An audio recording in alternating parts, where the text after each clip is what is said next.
This is preeminently the time to speak the truth, the whole truth, frankly and boldly. Nor need we shrink from honestly facing conditions in our country today. This great nation will endure as it has endured, will revive and will prosper. We must act quickly.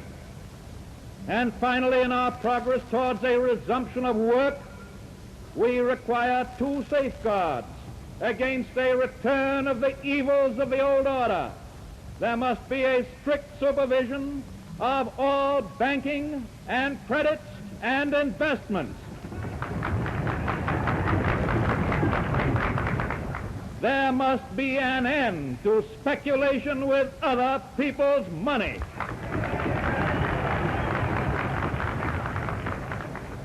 And there must be provision for an adequate but sound currency. I am prepared, under my constitutional duty, to recommend the measures that a stricken nation in the midst of a stricken world may require.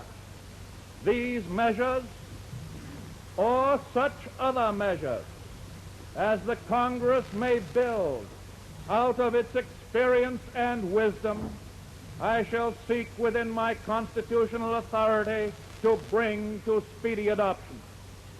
But in the event that the Congress shall fail to take one of these two courses, in the event that the national emergency is still critical, I shall not evade the clear course of duty that will then confront me.